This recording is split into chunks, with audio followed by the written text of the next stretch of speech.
Assalamualaikum warahmatullahi wabarakatuh. Perkenalkan, nama saya Alta Prianta.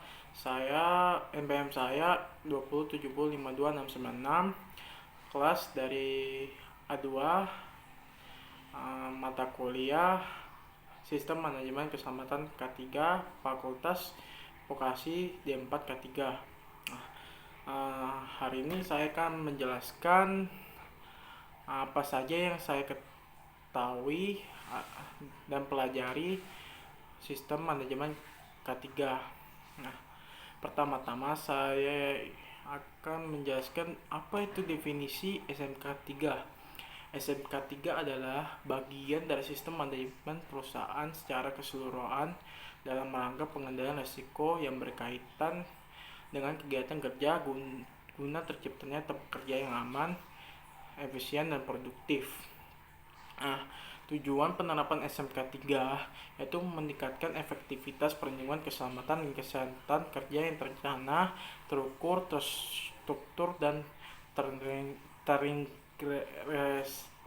terintegrasi. Kedua, mencegah dan mengurangi kecelakaan kerja dan penyakit akibat kerja dengan melibatkan unsur manajemen pekerja atau buruh dan atau serikat pekerja atau serikat buruh, serta menciptakan tempat kerja yang aman, nyaman, dan efisien untuk mendorong produktivitas pekerja. Selanjutnya, penerapan SMK3 diwajibkan kepada perusahaan yang memiliki 100 pekerja, minimal 100 pekerja, dan perusahaan yang memiliki potensi bahaya yang sangat tinggi. Nah, baru pihak menyusun rencana K3 dalam perusahaan, yaitu melibatkan para pihak dalam menyusun rencana SMK3 ini, yaitu pertama ahli K3, panitia pembina K3 atau P2K3, ketiga wakil pekerja atau buruh, baru keempat itu pihak lain yang terkait pada perusahaan. Nah, setelah itu saya akan menjelaskan tiga tingkat penerapan di perusahaan. Pertama tingkat awal, kedua tingkat transisi, ketiga itu tingkat lanjut. Tingkat awal memiliki 10 elemen dan 64 kriteria. Tingkat transisi memiliki 11 elemen dan 122 kriteria. Ketiga itu memiliki 12 elemen dan 166 kriteria. Nah, sub elemen yang dimiliki tingkat awal yaitu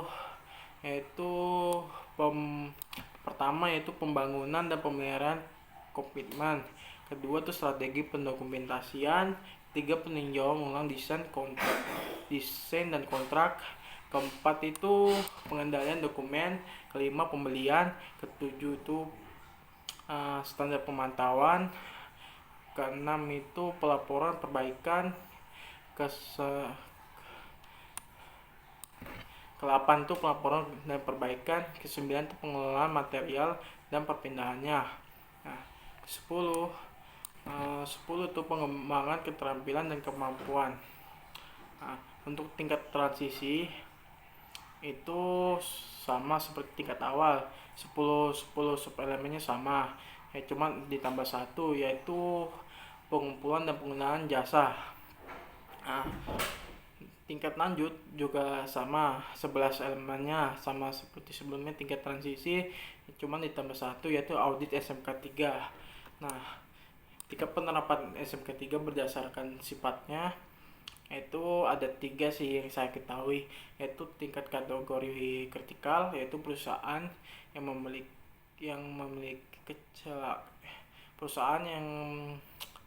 memiliki kecelakaan yang mengakibatkan kematian atau fatality dalam perusahaannya. Itu perusahaan itu dikategorikan kritikal. Nah, selanjutnya kategori mayor. Nah, mayor ini perusahaan yang tidak memenuhi ketentuan peraturan perundang-undangan dan tidak melaksanakan salah satu prinsip SMK3. Ketiga, kategori minor. Nah, ini perusahaan yang tidak konsistenan dalam pemenuhan persyaratan peraturan perundang-undangan, standar pedoman dan acuan lainnya.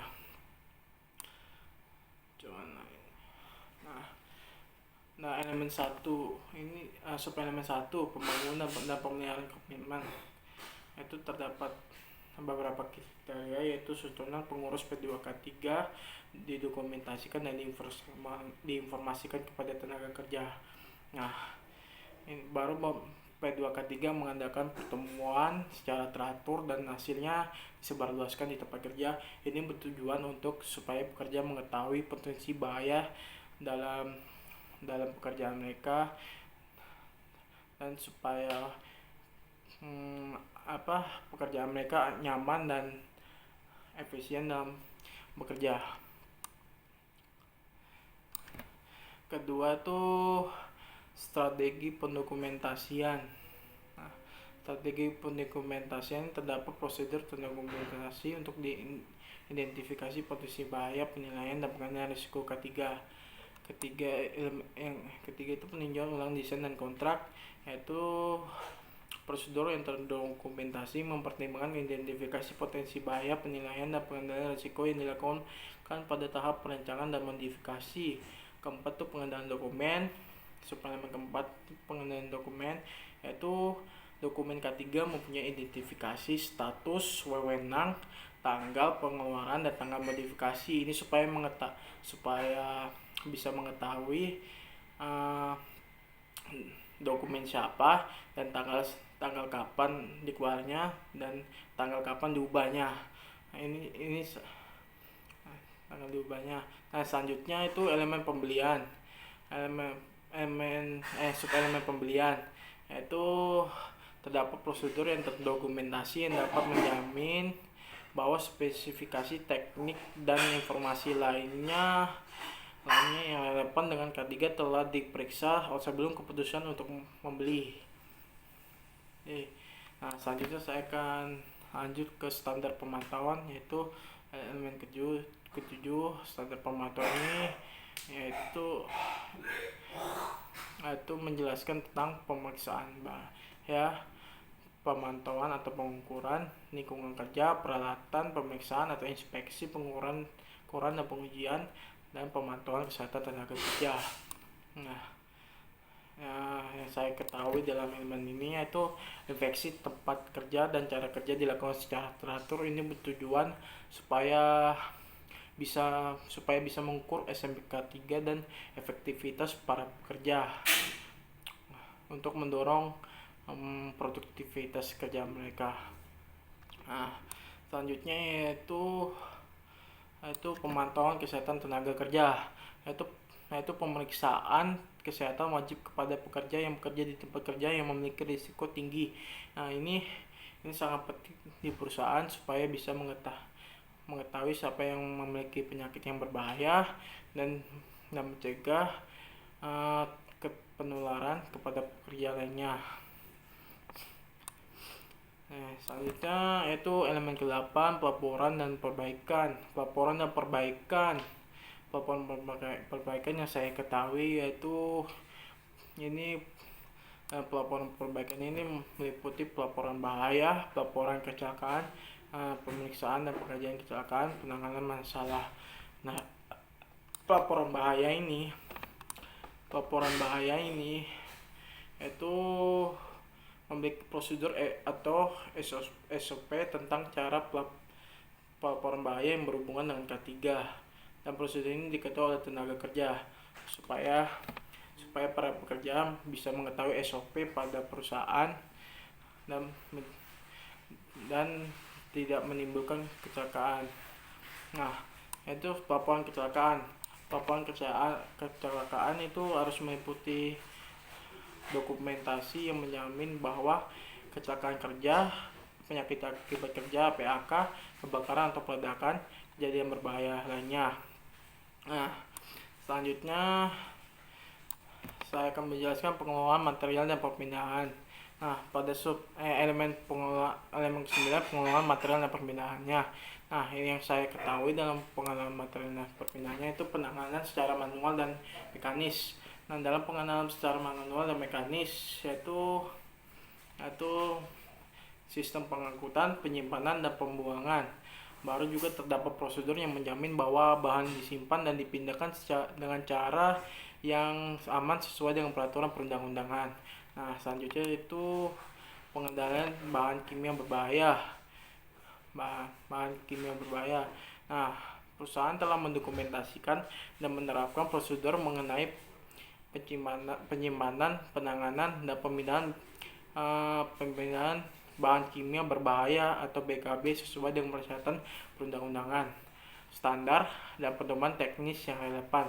Nah, selanjutnya itu pengumpulan dan penggunaan data. Nah, pengumpulan dan penggunaan data yaitu catatan K3. Nah, dalam catatan ini mendokumentasikan dan menerapkan prosedur. Dalam catatan K3 ini yaitu meliputi catatan yang meliputi di dokumen kecelakaan dan juga identifikasi, pengumpulan, pengasipan, pemeliharaan, penyimpanan, dan lainnya tentang K3. Data dan laporan K3. Data dan laporan K3, data K3 yang terbaru dikumpulkan dan dianalisa supaya dianalisa lebih lanjut oleh ahli K3 dan melakukan perbaikan dalam perusahaan. Nah, selanjutnya itu pemeriksaan SMK ketiga yaitu tentang audit internal. Nah, dalam elemen ini audit internal SMK 3 yang dilaksanakan untuk memeriksa kesesuaian kegiatan perencanaan dan untuk menentukan efektivitas kegiatan tersebut. Jadi intinya itu audit ini supaya bisa mengetahui kegiatan rencana kita, apa yang akan dilakukan selanjutnya. Selanjutnya itu pengembangan keterampilan dan kemampuan. Dalam pengembangan keterampilan dan kemampuan, elemen ini menjelaskan tentang strategi pelatihan kita kepada para pekerja untuk mengetahui apa dasar-dasarnya K3 dan juga melakukan pekerjaan yang aman dan efektif. Demikian yang saya ketahui tentang sistem manajemen keselamatan atau SMK 3. Assalamualaikum warahmatullahi wabarakatuh.